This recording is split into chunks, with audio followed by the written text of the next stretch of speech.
d'être avec vous aujourd'hui. Nous sommes réjouis encore aujourd'hui pour cet événement qui concerne le baptême de Kevin et de Mamie. Bienvenue à tous. Nous sommes heureux aujourd'hui de vous rencontrer, de vous voir. Bienvenue ici dans la famille de Dieu. Vous êtes les bienvenus et aujourd'hui est venu le temps aujourd'hui d'écouter le message de l'Évangile. Le message de l'Évangile a plusieurs portées. Et aujourd'hui, ce que je voudrais vous dire, et ce que vous puissiez réaliser, c'est que l'Évangile, il est comparé à une semence. Et il faudrait que toi, tu réalises que tu peux être cette terre pour que Dieu puisse y semer sa grâce. Il est aussi parfois comparé à un vase, pour que Dieu puisse y déverser son eau. Et ce qu'il faudrait que tu acceptes et que tu réalises, c'est que alors que tu peux être ce réceptif pour recevoir l'Évangile. Le thème de notre message aujourd'hui, un peu plus fort. Le thème de notre message aujourd'hui, c'est la puissance de l'Évangile. Avec beaucoup de recul, pendant ce moment de mise à part, lorsque j'étais comme un face-à-face avec le Seigneur, je me sentais un peu comme limité de pouvoir parler de sa puissance, parce qu'il y aurait tellement de choses à dire, tellement de choses à partager en ce qui concerne la puissance de l'Évangile. Et si autrefois, dans la vie où nous étions, pour nous aujourd'hui Église, où les Écritures nous disent que le Dieu de ce siècle a aveuglé l'intelligence des hommes pour qu'ils ne puissent pas voir briller la splendeur de l'Évangile. La splendeur de l'Évangile est une puissance. Et si autrefois alors nous étions aveuglés, nous étions comme aveugles, nous ne puissions pas voir. Ce qui veut dire, en d'autres mots, nous étions comme dans les ténèbres. Nous étions alors comme dans l'ignorance. Mais ce qui est merveilleux aujourd'hui, c'est qu'à travers ce message, la puissance de l'Évangile, alors je crois véritablement que la lumière va se lever. Et que celui qui est aveugle aujourd'hui va pouvoir trouver la vue. Parce que parfois nous pouvions voir d'une manière claire aujourd'hui sur la terre. Mais la question que je voudrais te poser aujourd'hui, c'est qu'est-ce qu'il en est en ce qui concerne ta vie avec Dieu? Alors si aujourd'hui la puissance de l'Évangile elle est en capacité de pouvoir nous éclairer, alors je veux te dire que tu peux repartir de ce lieu. Et tu dois repartir de ce lieu en voyant d'une manière claire. Et la puissance de l'Évangile, alors on s'est posé la question, c'est quoi? Je voudrais te dire aujourd'hui que la puissance de l'Évangile, c'est la puissance de sa grâce. La grâce, c'est quelque chose d'extraordinaire. Et je ne m'en lasserai pas d'en parler. Parce que pour moi et pour vous, la grâce de Dieu, c'est le fondement de l'Évangile. Pour moi, la grâce de Dieu, c'est la manifestation de son amour. Oui, alors que nous étions encore des pécheurs, Christ nous aimait déjà au point de mourir pour nous. Livre des Romains, chapitre 5, verset 8. Ce que je voudrais vous partager aujourd'hui, c'est que Dieu t'aime. Dieu nous aime à chacun d'entre nous. Et je voudrais te dire que Dieu ne fait pas de préférence ni de favoritisme. Dieu ne t'aime pas parce que tu le mérites, mais Dieu t'aime parce qu'il est amour. Et ça, c'est la manifestation de sa grâce. Alors que nous étions pécheurs, Christ nous aimait déjà. Je voudrais te dire que Christ veut te serrer dans ses bras d'amour. Le seul moment où tu pourrais partir de ses bras, c'est le moment où il a ouvert ses bras à la croix et qu'il a déclaré ces paroles. Tout est accompli. Je voudrais te dire que lorsque les mains de Jésus ont été percées, ses mains guérissaient les malades, mais elles ont été percées pour toi. Lorsque ce côté a été transpercé en direction de son cœur, l'histoire nous dit que de l'eau et du sang ont coulé de son côté. C'était la manifestation de sa grâce et de son amour.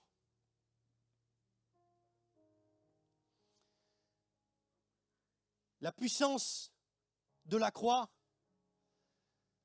c'est le pardon de nos péchés. Alors parfois on pourrait se dire, je n'ai jamais péché, j'ai toujours essayé de faire le bien. Mais moi je crois une chose, que le plus grand péché de l'humanité, c'est de mépriser et de négliger Dieu. De négliger et de mépriser le sacrifice de Jésus. Cela a coûté cher à Jésus. Et l'œuvre de sa grâce, alors, elle nous a justifiés. Je voudrais te dire que cela a coûté cher à Jésus. Et si tu voudrais être reconnaissant de l'œuvre de son sacrifice, l'œuvre de son amour, l'œuvre de sa grâce, alors tu réaliseras la puissance de la justice. Oui, la justice, ce n'est pas à cause de tes mérites. C'est encore une fois la puissance de la grâce. La justice de Dieu, un homme a dit ces paroles un jour, et je voudrais vous les partager. C'est la possibilité de se tenir devant Dieu sans se sentir coupable ni rejeté.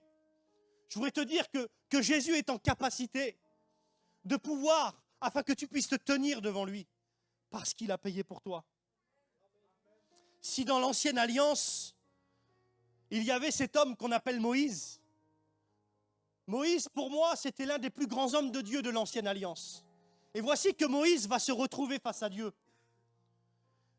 Il est là, il est devant le buisson ardent, et la parole de l'Éternel va lui être adressée. Et il va dire ceci, Exode 3,5. Dieu dit à Moïse, ne t'approche pas d'ici, ôte les souliers de tes pieds, car le lieu où tu te trouves est un lieu saint. Ce geste nous démontre la sainteté de Dieu et l'incapacité de l'homme de pouvoir s'approcher de lui sans remplir certaines conditions. Mais ce que je voudrais vous dire, c'est qu'il y a une nouvelle alliance.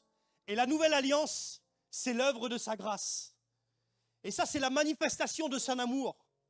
Première épître de Jean, chapitre 4, verset 8. La révélation de la grâce nous démontre la puissance et l'amour de Dieu. Dieu est amour.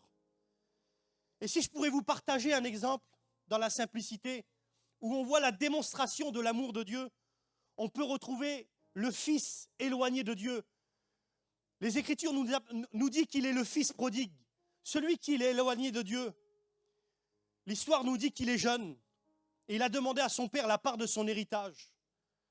Et il a gaspillé cet héritage dans la désobéissance. Et voici qu'un jour, ce jeune homme se souvient à ce moment-là qu'il a un père et que dans la maison de son père, il a du pain en abondance. La culpabilité, elle est dans son cœur. Et il se dit à ce moment-là, chez mon père, il y a du pain en abondance. Alors il rentre en lui-même et il va en direction de son père. Et lorsqu'il se retrouve face à son père, il dit à son père, « Père, je ne suis plus digne d'être appelé ton fils. » Mais si l'évangile est une puissance et que la puissance, c'est la manifestation de sa grâce et de son amour, alors lorsque le fils va se retrouver devant le père, alors à ce moment-là, le père va vouloir comme le prendre dans ses bras et il va lui dire, le fils va dire, « Père, je suis plus digne d'être appelé ton fils. » Il dit, « Traite-moi comme l'un de son serviteur. » Mais cela a touché le cœur du père. Parce que je voudrais vous dire que dans la grâce, nous ne sommes plus appelés à être des serviteurs seulement, mais des fils et des filles de Dieu. Alors qu'est-ce que va faire le père à ce moment-là? Il va lui dire, amenez-lui la plus belle des robes. Non pas une belle robe, mais la plus belle.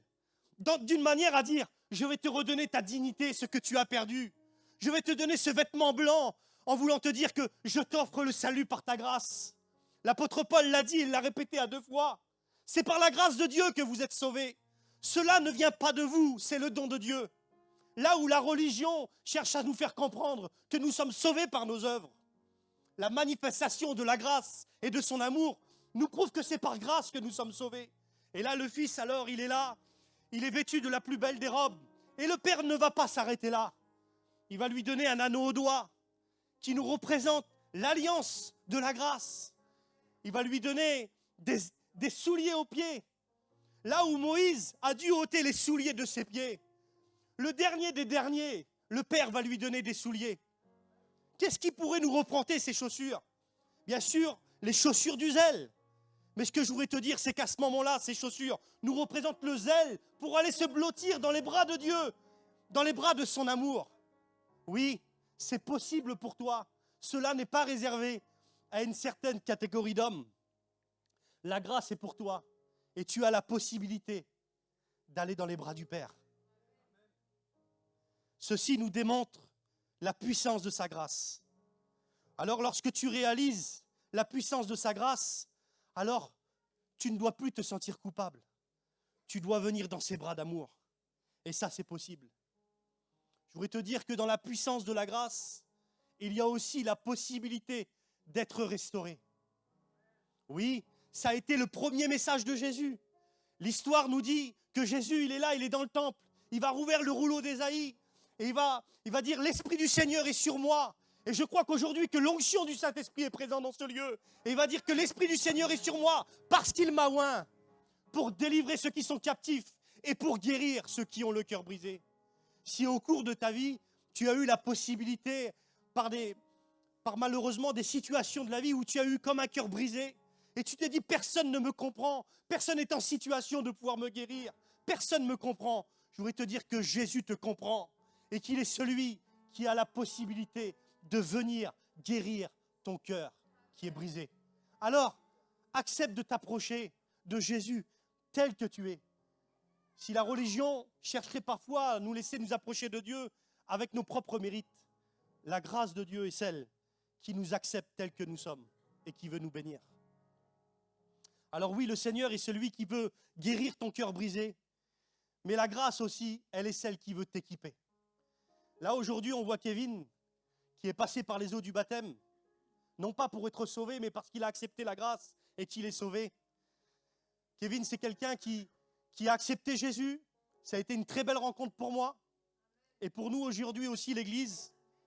Et si Kevin, aujourd'hui, il passe par le baptême d'eau, c'est aussi parce que par la grâce de Dieu, il a cette vie nouvelle en Christ. Et aujourd'hui, il passe par les eaux du baptême et il est sur la continuité du chemin de son équipement. Et oui, la grâce de Dieu est celle qui peut nous équiper. Et la Bible dit ceci, dans le livre de Tite, chapitre 2 et verset 11, que la grâce de Dieu, elle est source de salut pour tous. Mais elle ne s'arrête pas seulement à notre salut. Parce que dans le salut, il y a aussi ton équipement. Parce que la Bible dit ceci, elle est source de salut pour tous et elle nous enseigne, alléluia. Et l'enseignement, c'est l'équipement. Nous ne faisons pas seulement être enseignés pour savoir, mais nous sommes enseignés pour vivre. Alors, je voudrais te dire ces paroles. Il est juste aux yeux de Dieu que tu vives l'évangile. Il est juste aux yeux de Dieu que tu vives sa grâce. Et il est juste aux yeux de Dieu que tu vives la récompense de ses souffrances. Oui, c'est juste aux yeux du royaume que tu vives sa grâce et sa justice. C'est juste alors aux yeux du royaume que tu vives ton héritage. Parce qu'en Christ, il y a un héritage. Non pas un héritage seulement qui est terrestre, mais un héritage céleste, qu'aucun homme n'est en capacité de pouvoir donner. Les Écritures nous disent, dans le livre de Tite, chapitre 3 et verset 7, que la grâce de Dieu nous justifie et elle te fait vivre ton héritage. Ton héritage, c'est ton équipement. Ton équipement, c'est sa grâce et la récompense de ses souffrances. Et ce qui fait toute la différence pour pouvoir vivre ton avantage, c'est le Saint-Esprit. Et aujourd'hui, c'est du Saint-Esprit que je voudrais vous parler. Peut-être que tu n'as jamais été enseigné en ce qui concerne cette merveilleuse personne. Je voudrais te dire que le Saint-Esprit, il était là dès le commencement, où les Écritures nous disent qu'au moment de la création, le Saint-Esprit se faisait mouvoir au-dessus des eaux.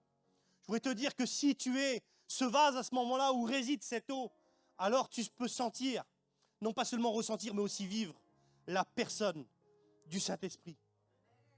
Et Jésus va dire ces merveilleuses paroles dans l'évangile de Jean, chapitre 16 et verset 7. À ce moment-là, Jésus, il est dans l'accomplissement de l'œuvre de la croix. Il faut qu'il meure et il faut qu'il ressuscite. Et il va dire ces paroles. Je vous le dis en vérité, il est avantageux que je m'en aille. Car si je ne m'en vais pas, le consolateur ne viendra pas.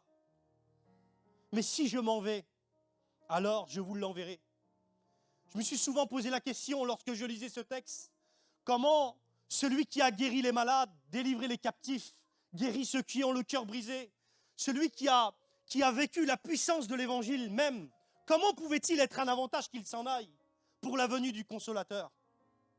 Je voudrais te dire que l'avantage du Saint-Esprit, c'est pas seulement que c'est Dieu avec toi, c'est Dieu en toi. Et ça, c'est un grand mystère. Et l'apôtre Paul va dire ces paroles. Vous êtes, Église, le temple du Saint-Esprit. Ce qui veut dire, en d'autres mots, vous êtes l'habitation de Dieu sur la terre. Ce qui veut dire aussi que tu peux vivre Jésus. Oui, vivre Jésus, vivre sa grâce, être le moyen de transmettre l'évangile, être le moyen aussi d'être pour guérir ceux qui ont le cœur brisé, pour être aussi le moyen de délivrer ceux qui sont captifs. Oui, si tu as un avantage, la personne du Saint-Esprit, c'est elle aussi qui fera la différence dans ta vie. Oui, lorsque tu as reçu le Saint-Esprit, alors tu as un avantage qui fait toute la différence. Et ça, c'est sa grâce. Tu ne peux pas être le temple du Saint-Esprit par tes capacités, par ce que tu produis. Tu es, et tu dois réaliser que si tu es l'habitation du Saint-Esprit, c'est encore l'effet de sa grâce. Parce que le Saint-Esprit est saint. Et il ne peut pas entrer dans quelque chose qui est impur. Mais il doit habiter dans quelque chose qui est pur. Et si nous sommes rendus purs, c'est par le précieux sang de Jésus. Alors à travers ce partage, je ne voudrais pas qu'on fasse de la grâce un prétexte de vivre dans le péché. Mais pour ceux qui ont compris réellement la puissance de la grâce, alors à ce moment-là, on réalise que tout est déjà payé. Mais que si nous voulons alors marcher, œuvrer, marcher par le Saint-Esprit pour ne pas accomplir justement les désirs de la chair, alors on le fera simplement pour l'honorer. On parle de cette merveilleuse personne du Saint-Esprit et à travers les Écritures, on voit que le Saint-Esprit, il est démontré de plusieurs manières. Le Saint-Esprit, il est comparé à un torrent. Mais je voudrais te dire que le torrent, bien qu'il coule et bien qu'il agit avec puissance, je voudrais te dire que le Saint-Esprit, l'Esprit de Dieu, il est plus puissant que le torrent. Et dans l'évangile de Jean, chapitre 7 et verset 37, Jésus va dire ces merveilleuses paroles. Les Écritures nous disent qu'il se tient debout et il s'écrie d'une voix forte que celui qui a soif, qu'il vienne et qu'il boive. Et il dit ces merveilleuses paroles, que celui qui croise en moi, en d'autres mots, celui qui accepte de placer sa confiance en moi, être dépendant de moi, alors des fleuves d'eau vive couleront de son cœur. Oui, lorsque tu as le Saint-Esprit, tu as ce fleuve d'eau vive qui coule en toi. La seule chose que tu as à faire, c'est être dépendant de lui. Non pas dépendant de la vie du monde, non pas dépendant de ce qui est appelé à ne plus exister, mais être dépendant de Jésus. Le Saint-Esprit est comparé aussi à un feu.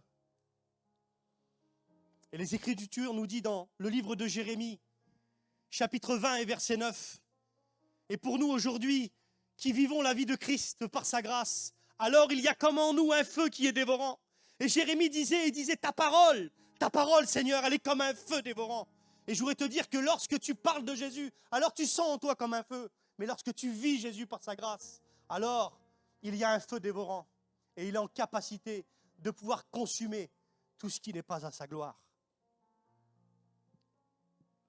Le Saint-Esprit, il est comparé aussi à de l'huile, à une onction. Et nous avons besoin de cette huile, nous avons besoin de cette onction pour pouvoir être ce que Jésus veut que nous soyons. Jésus va dire, je suis la lumière du monde, ce qui veut dire qu'il est en capacité de pouvoir t'éclairer.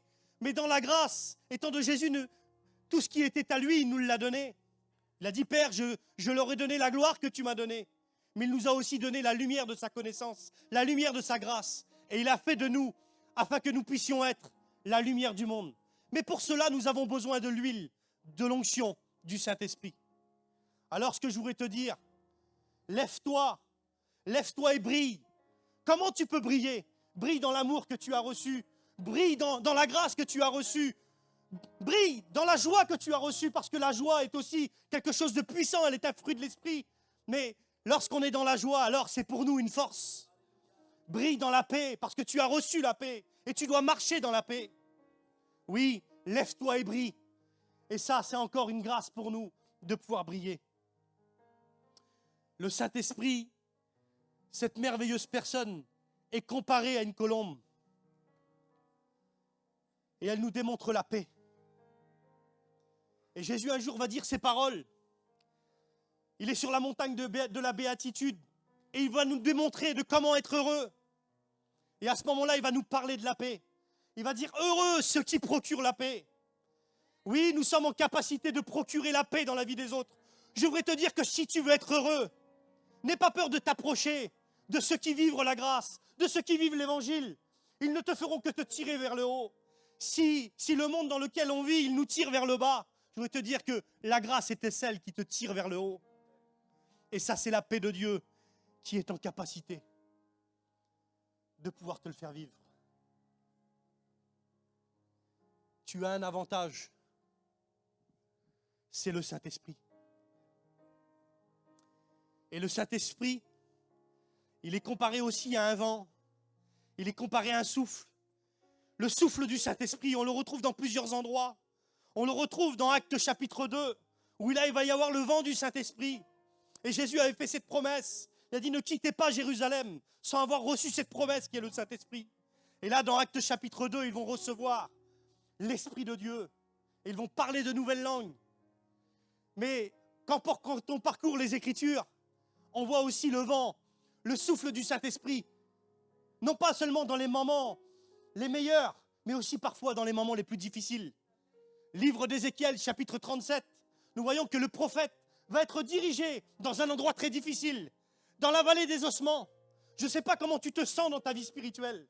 Peut-être qu'il n'y a pas la vie de Dieu en toi. Peut-être que tu te dis, mais finalement, Dieu, je ne me suis jamais posé la question. Voici que Ézéchiel va se retrouver dans une situation où il va être dans la vallée des ossements. Et l'Éternel lui pose la question. Et lui dit, est-ce que ces os pourront-ils revivre? Et je te pose une question à toi. Est-ce que tu crois que la vie de Dieu est en capacité de prendre vie en toi? Je te pose cette question. Parce qu'aujourd'hui, par la grâce de Dieu, c'est possible.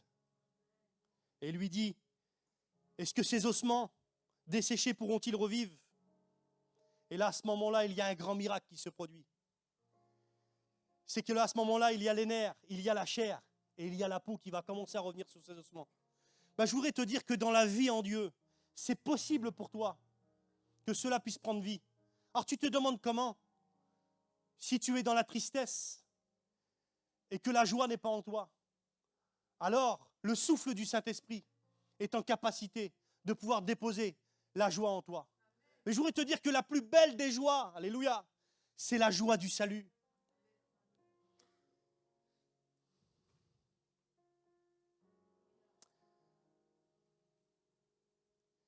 Et puis en voyant que là on a parlé de la merveilleuse personne du Saint-Esprit, parfois on voit les autres pouvoir vivre des exploits. On voit des hommes qui prient pour les malades et que les malades sont guéris. On voit ceux qui prient pour ceux qui sont captifs et les captifs sont délivrés. Et toi, tu te demandes comment le Saint-Esprit peut être mon avantage. Te dire que le Saint-Esprit est ton avantage pour être aussi celui qui te fait vivre et entrer dans ton appel. Oui, parce qu'Église de Dieu aussi pour toi, il y a un mot aujourd'hui. C'est que tu dois vivre et expérimenter ton appel. Et pour ça, tu as un avantage, le Saint-Esprit. Au cours de ces derniers jours, de ces derniers cultes qu'on a eus, on a eu des mots de Dieu puissants. On a eu notre frère Noé qui a parlé du puzzle et nous faire comprendre qu'on était chacun différent, mais tous unis pour le plan de Dieu. On a Briman qui a parlé que nous étions tous participants au plan de Dieu. On a notre frère Alonso qui a parlé que comment avoir soif de Dieu. Ceci a été une clé pour nous, pour justement être des assoiffés de Dieu, pour pouvoir entrer dans le plan de Dieu. Moi, je voudrais te dire aujourd'hui qu'on a un avantage. C'est le Saint-Esprit. Et le Saint-Esprit ne se base pas sur tes capacités, mais il se base sur les capacités que Jésus a déposées en toi.